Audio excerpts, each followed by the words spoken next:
Madame, Monsieur, bonsoir. Bienvenue pour la seconde tranche du journal de la campagne pour l'élection présidentielle du 24 mars 2024. Il est 20h40. Nous démarrons par la coalition Diomaye Président. Le candidat Bassirou Diomaye Diakhar Faye était dans le centre du pays. Voici l'étape de Kaolack, Guinguinéo, Gossas, Niakhar et Fatick.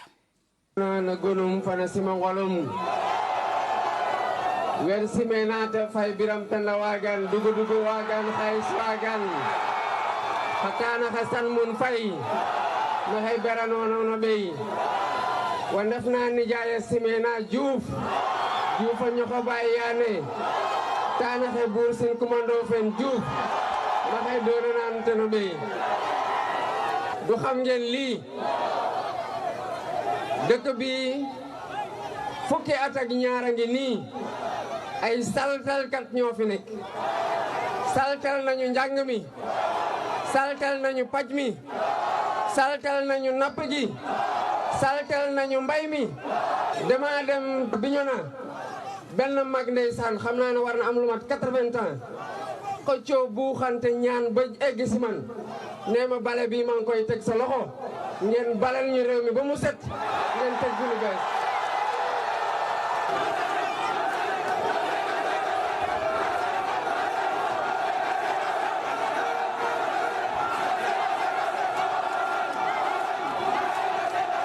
doomu ageen yi dañoo sas doomu jàmbooñ ma ne sas wi dama koy yóbbu ci samay mbokk ci siin gi ma soqee ko ma dem ne leen seen doom sas nañ ko te sas boobu bu ngeen ko ci jàppale amul lenn lu mu war a ragal dëkk bi waroon na dépassé fii waxuma la sax gox-goxaan yi mais Fatick dafa am loo xamante ne daanaka fenn amu ko Sénégal ku dem dans les îles fii dans la région de Fatick nga xam ne tourisme war a fuwen tumuranke ku taxaw fii tey ay fourniture am dugub la ñu doon jaay di ko ci jëndee kon kooku du warul seetaan mukk fuy béykat di toroxee déggoon ngeen ma ci xeexu Ndingler ma xeex ci ba ñëpp dégg ko taxawaay boobu laa bëgg am fu ne fépp fu ñuy sonalee béykat à partir de dimanche 24 mars 2024 o xooxoox xana dafa maat kam Sénégal mbokki Fatick mbokki Sine Saloum on a une occasion historique d'opérer une rupture fondamentale dans la gestion de ce pays-là càcc gi doy na jot na li ñëpp bokk ñëpp jot ci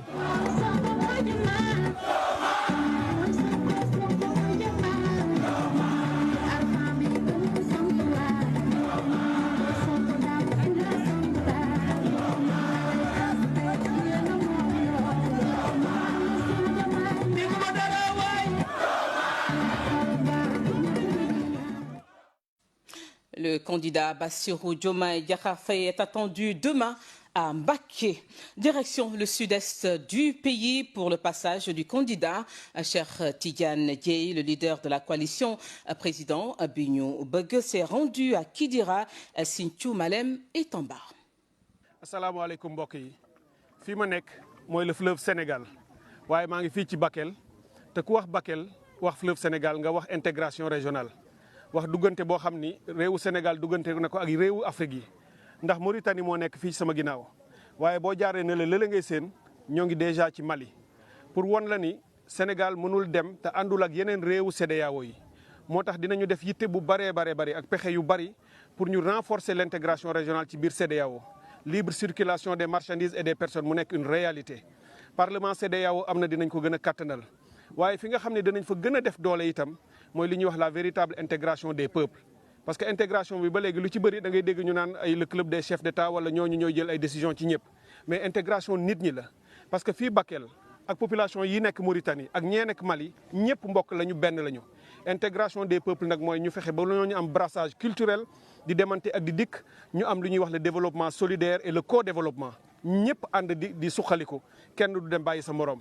ndax li tax intégration am solo mbokk yi mooy Sénégal li muy defar ci suñuy usine li ci ëpp ñu ngi koy jaayi Mali mooy suñu partenaire commercial bi gën a mag moo ëpp sax li ñuy jaayi bitim réew ay France ak yeneen kooku mënuloo ko caaxaane boo jëlee corridor Dakar Bamako lu ëpp junniy camion bis bu nekk dina ci jaar jëli ay marchandises port di ko yóbbul Mali waaye mu jëli tam ay marchandises ci suñu ay usines yiy defar ay bouillon de culture ay lait ak yeneen di ko yóbbu di ko jaayi Mali di ko jaayi Burkina Faso ak Guinée. ñooñu bu ñu ko defaree ba yoon yi baax libre circulation bi baax procédure de passage aux frontières yi ci douane yi mu yomb jigéen ñi dinañ ci gis seen bopp bu baax a baax ndax ñoom ñooy def commerce transfrontalier informel. entreprise yi dinañ ci gis seen doole parce que ñoom ñooy recruter ay nit yaatal seen marché kuy jaayi Afrique sowu jant 400 millions de consommateurs bis bu ñu demee ci li ñuy wax la zone de libre échange continentale ZLECAf bi nga xam ne Afrique a koy bokk mu ëpp 1 milliard 200 millions d'habitants bu boobaa marché bi ngay am kenn xamul nu muy toll kon ay grandes entreprises sénégalaises yu sénégalais yi moom ñoom ñoo fiy nekk ñu fexe ba sénégalais yi nekk ay champion industriel. Sénégal am na lépp pour développer dara manqué wu fi li fi manqué woon mooy ay njiit yu baax yu yërëm askan wi yu responsable ngir ñëw nit ñu baax ñii di liggéey di sonn xam seen i jafe-jafe xam seen i coono ñëw jàppale leen pour que ñoom itam ñu développé wu. loolu mooy yéene bi nga xam ne am nañ ci Sénégal te incha allah buñ ci yeggee ba ngeen fal projet bi au soir du 24 mars 2024 bii ñu jëm. lépp lu ngeen amoon ci yaakaar ci intégration suqaliku ak brassage culturel dinañ ko indi Sénégal ànd ak ay voisins yëpp mu am une diplomatie de proximité ñëpp ànd développé wu ci jàmm nag sécurité bi ñu renforcer ko mbiru terrorisme yii ngay dégg ñu ànd ñun ñëpp xeexandoo ko. bisu vote bi na ngeen teel a jóg mobiliser voter bu ngeen paree na ngeen sécuriser vote bi parce que le premier tour la ñu bëgg a tëj lépp mu jeex ñu daan dem si ñoom asalaamaaleykum merci beaucoup. Demain, Cheikh Tidiane Dièye revient à Dakar pour l'enregistrement d'une émission radio-télévisée. Nous restons à Dakar pour suivre le candidat Déthié Fall. La coalition Déthié Fall 2024 était à Colobane en provenance de Tivaouane et Bambey. Assalamu alaikum, mbokku Bambey. Le Sénégal est en train de vibrer au rythme du changement. Le Sénégal aspire au changement. La détermination se lit sur les visages. Bambey, nous avons une grande université ici, avec d'éminents professeurs, ay étudiants yu bëgg jàng bëgg am xam-xam ñuy jël engagement que dans le cadre du renforcement de l'éducation partout ailleurs, lépp li war comme infrastructure ici à l'université de Bambey pour que nit ñi mën a jàng am diplôme et mieux bu ñu jàngee ba pare am débouché ci programme bi ñu tëral ñoo ngi jël ni engagement boobu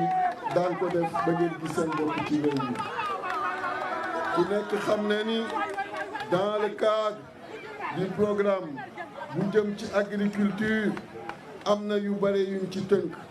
bëgg nañu Sénégal moom boppam avec agriculture bi nga xam ni daf ñuy permettre li ñuy dundee ñu koy bayee biir Sénégal et ci loolu daanu réhabiliter ISRA daanu renforcer ISRA et ku wax loolu mooy daa renforcer également le CNRA. Parce que technologie moderne yi war pour mën am des productions avec un bon rendement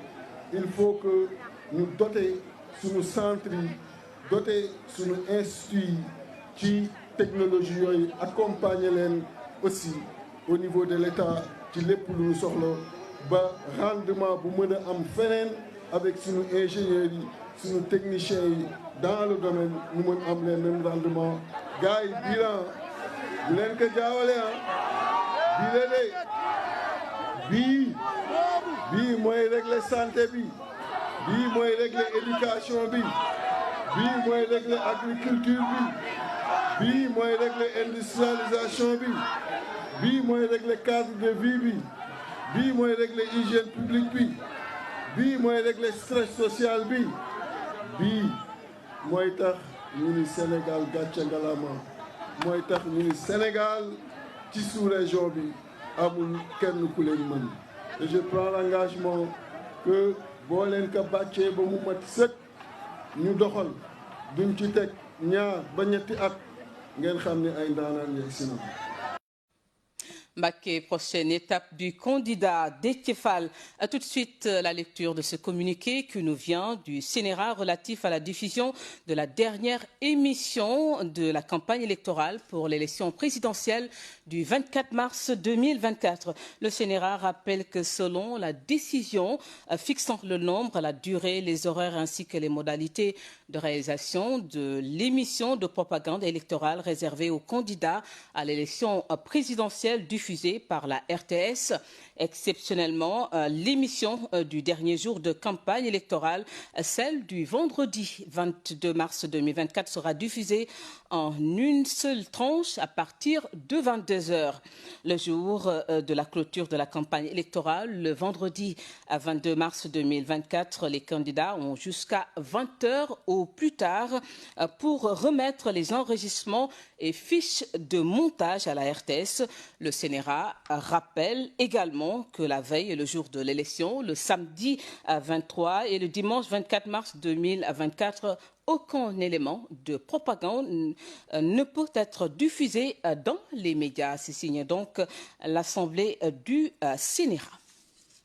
Nous en venons au candidat Aliou Mamadou Dia. Il a dirigé une caravane partie de Sédhiou à Kaolack en passant par Bignona et Ziguinchor. Le leader du Parti de l'Unité et du Rassemblement PUR a clôturé sa caravane par une déclaration.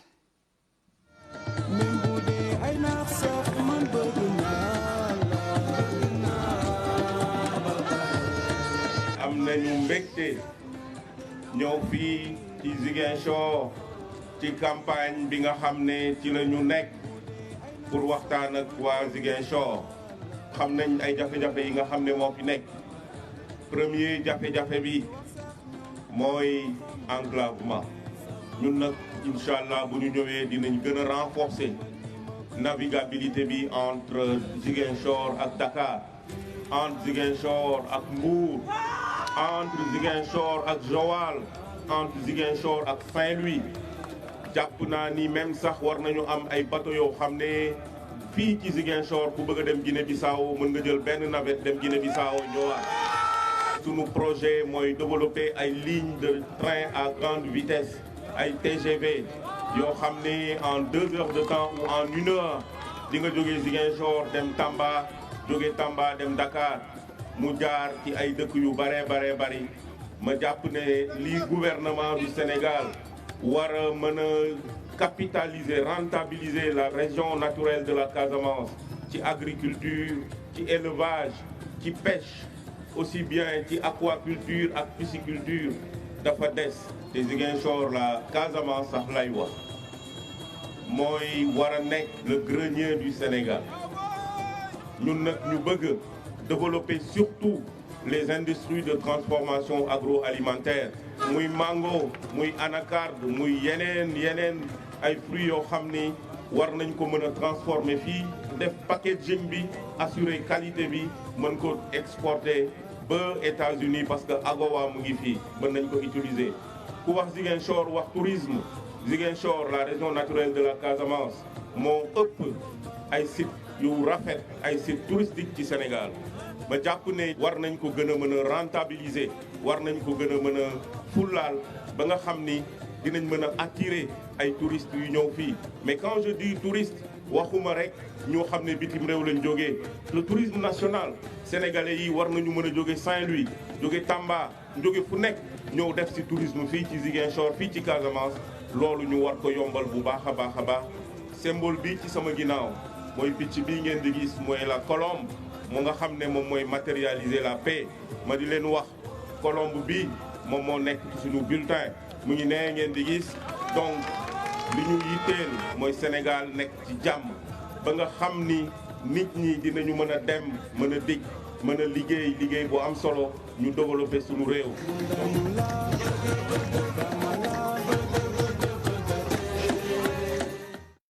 Le leader du Parti de l'Unité et du Rassemblement PUR attendu demain à Kaolack, Fatick, Sokone,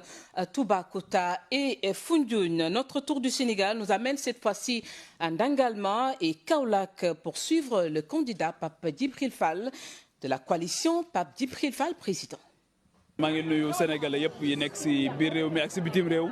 gis ngeen ñu démb ngaay tey nag ñoo ngi fii ci dëkk bu am solo muy Kaolack nekk le poumon de cette belle et grande région la région du Sine Saloum. ñu ñëw fi tey nag def ni nga xamante ne noonu lañ def un peu partout au Sénégal gis ngeen démb fële ngaay tey ñoo ngi fii nag nekk région boo xamante ni bu am solo la boo xam jàpp nañ ne buñ ko suqalee mën naa suqali toute cette partie du Sénégal et par ricochet même le Sénégal te c'est une région qui est extrêmement délaissée maa ngi wax léegi ne dafa mel ni sax colon yi daanaka vocation bi ñu ko joxoon ñi nga xamante ni ñoom ñoo leen wutu depuis 64 ans joxuñu leen ko. Kaolack am vocation agricole ñu seetaan ko Kaolack am vocation industrielle ñu dellu ci ginnaaw trop donc beneen bi mooy tey jii le cadre de vie l'environnement la salubrité li nga xamante ni moom mooy les eaux usées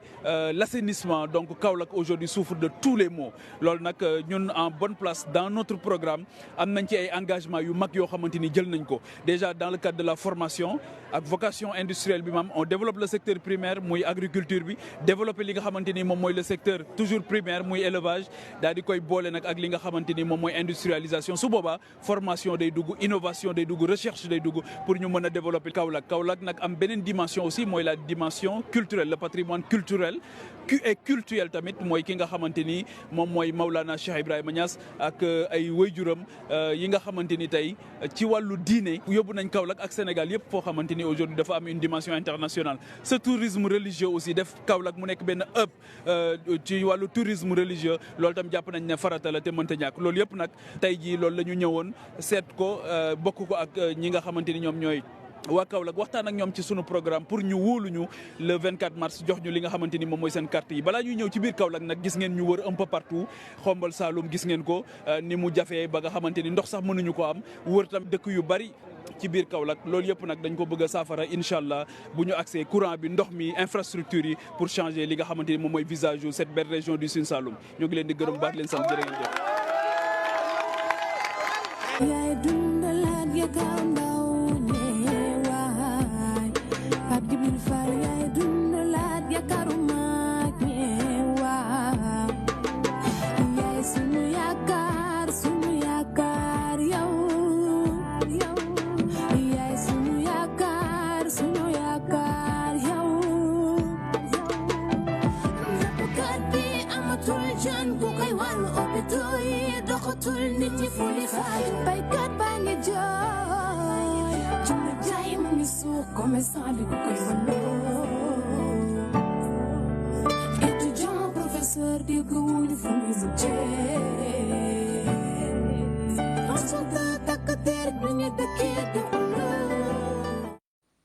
Pape Djibril Fall passe demain à Thiès et Fatick avant de revenir à Dakar. Sur la route, l'on s'est arrêté à Diourbel pour suivre la caravane du candidat Khalifa Ababacar Sall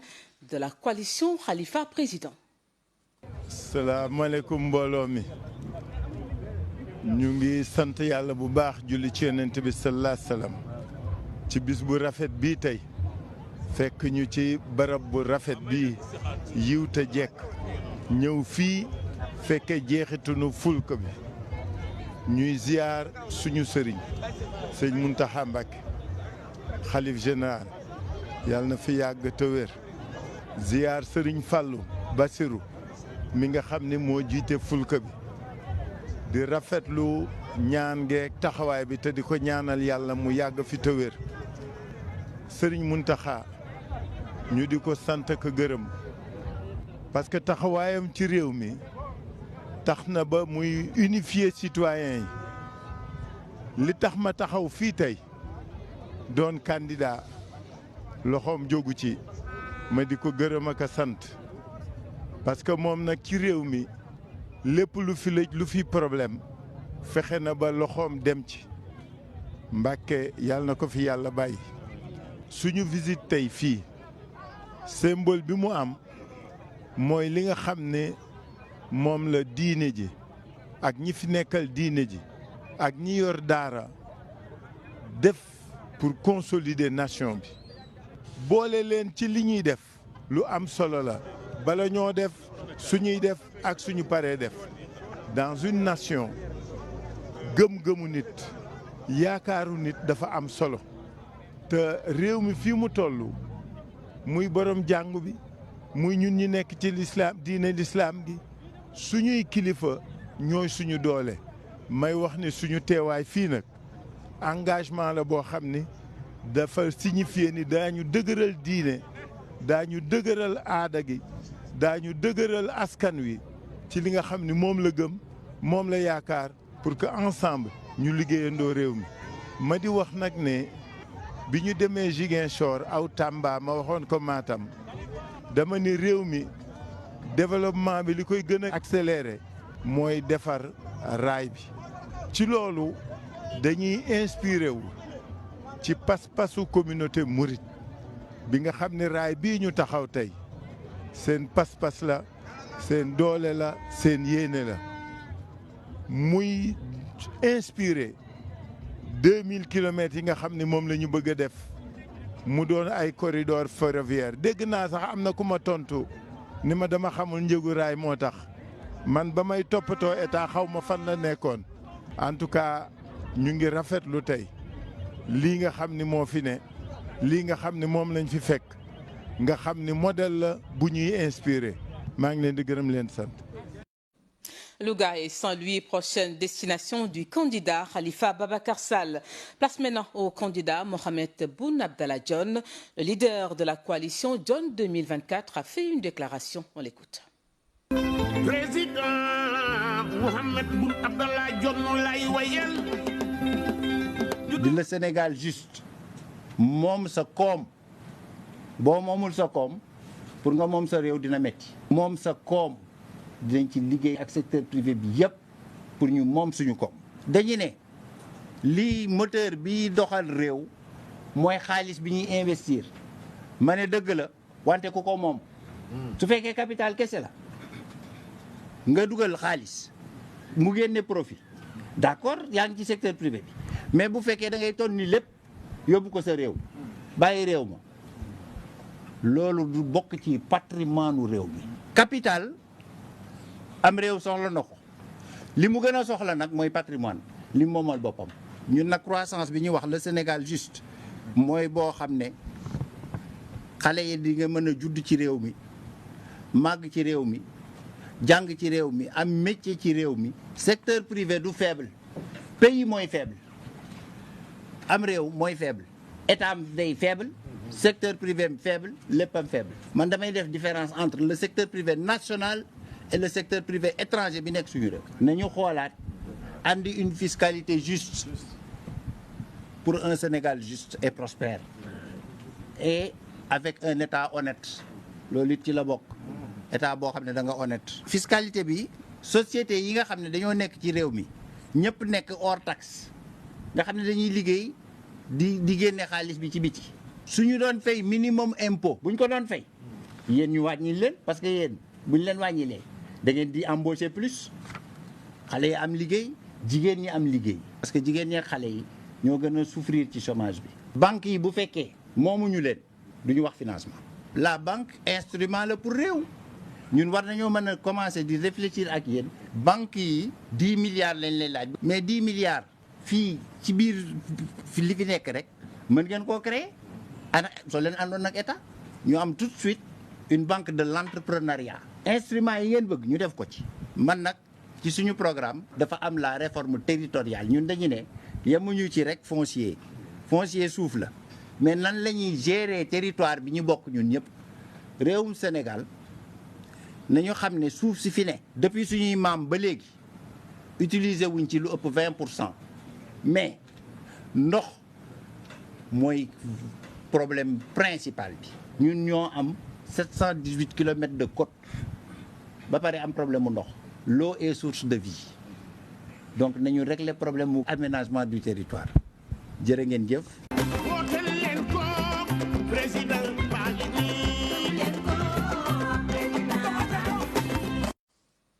Demain, la coalition Donne 2024 est à Dakar pour une caravane. Retour sur ce communiqué du Sénéra relatif à la diffusion de la dernière émission de la campagne électorale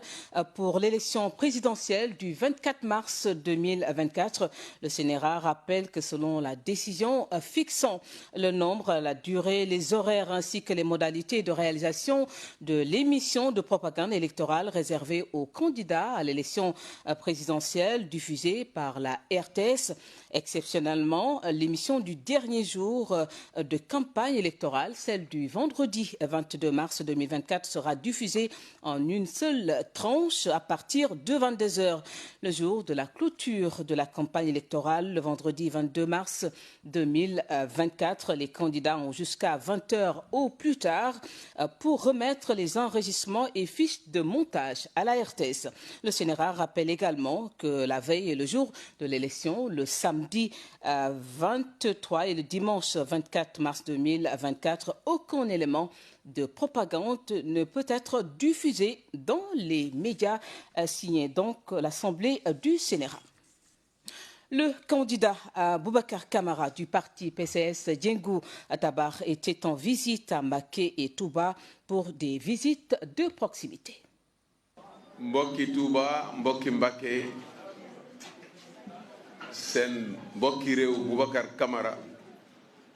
moo leen di nuyu di leen ziar di jiital ci ziar bi sëñ Mountakha Bachir Mbacké di xalif général des Mourides du koy ñaanal mu yàgg fi te wér di nuyu xalifa kër yépp fii nag liñ fi wax ci sunu programme barewul sunu programme daara bi dañuy fexe ba état bi ci boppam ni muy jëlee en charge jàngalekat yi ci wàllu école française ñu jël ko ci wàllu daara yi moderniser ko waxtaan ak ñu yore daara réfectionner fi ñu nekk def fa ay conditions de travail yoo xam ne yi xale yi dinañu jàng ci jàmm ba pare du yàq seen jàng école ñu boole ko ñoom ñaar ci sunu programme également wàllu ndox mi dinañu fexe fépp fu ndox mu set ndox mu baax nekk ñu dëgëral ko fépp fu ndox moo xam ne dañ ko war a liggéey ba mu sotti ba nit ñi mën koo naan te duñu am benn risque ñu liggéey ko kooku suñu programme la moom la ñuy wax eau à gogo maanaam ndox mu ne gàññ. Touba yi dafa am problème mu foncier zone boobu nga xam ne këru Serigne Touba la kër yu mag yi wër Serigne Touba kooku dafa war a am statut spécial boo xam ne bii mu ngi mel ne ku am sa kër am sa titre foncier kër nga doxal ci sa diine communes yi ñu jël ko tasaare ko ci li des ci wàllu Touba ñun loolu mooy suñu projet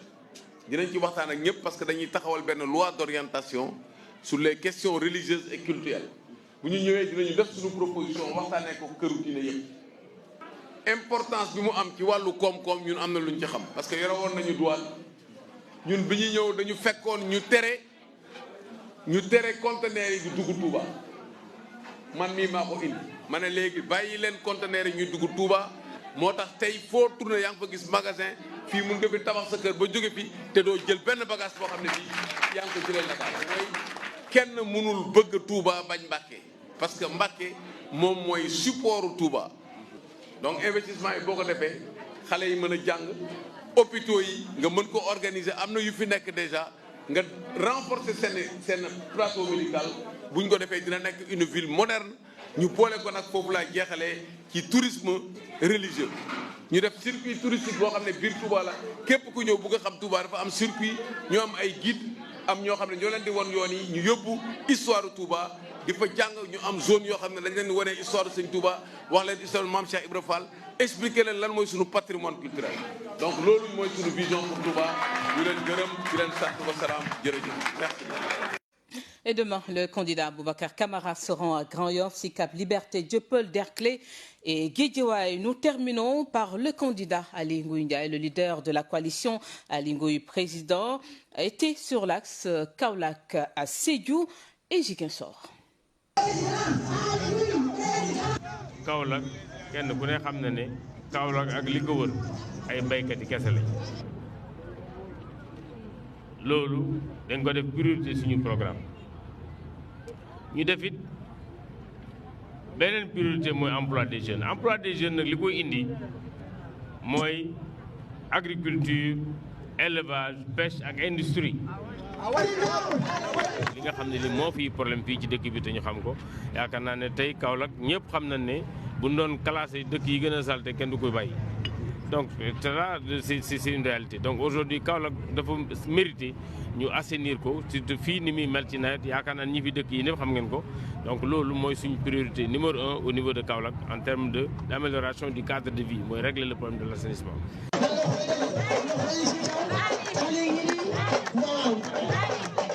asalaamaaleykum mbokki département de Nioro ku ñëw fii nag ci Nioro mënuloo bañ a wax ci mbay mi li ma ciy wax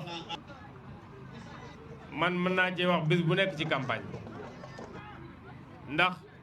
dama gëm li nga xam ne lii moom la ñu indil maa ngi dégg candidat Amadou Ba di wax ne dana mën a joxe 1 million d'emplois bu nga ko falee man ma ne ci mbay mi rek danaa ci joxe 1 million d'emplois.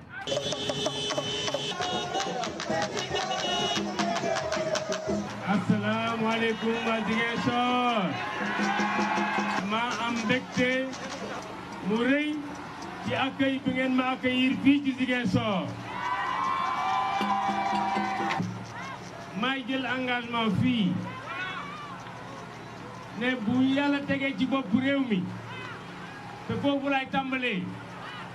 mbooleem doomi Casamance yi nga xam ne ñi ngi des encore ci forêt bi danañu génn dans la dignité en 100 jours. Je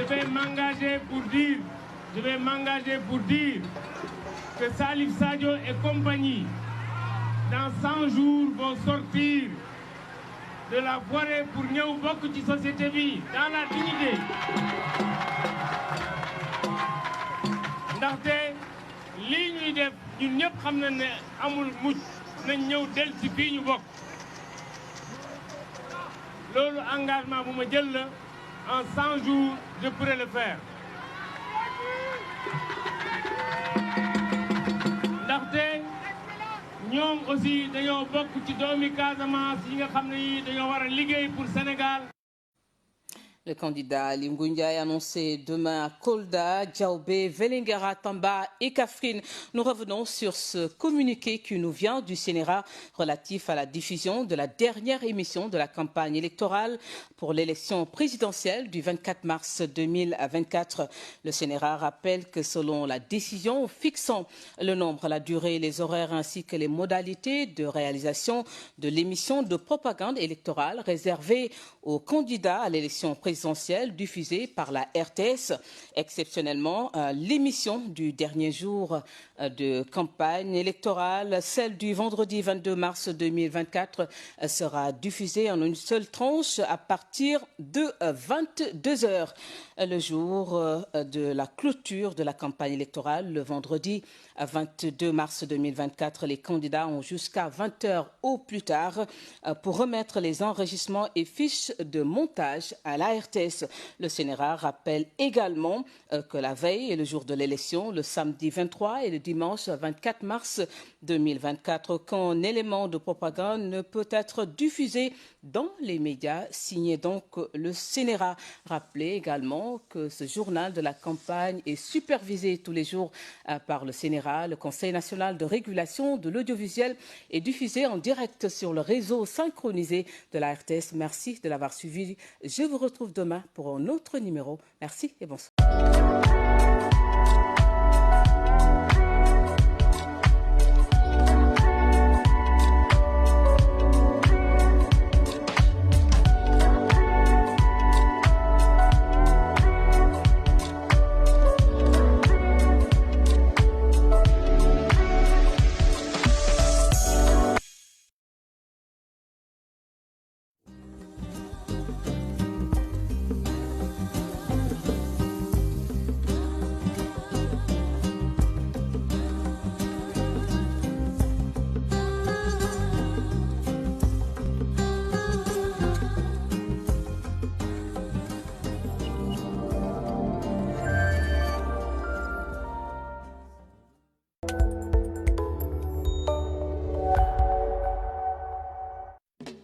ci lu aju ci tànneefu njiitu réew mi ñaar fukki fan ak ñeent weer wi ci deuxième carte électeur yi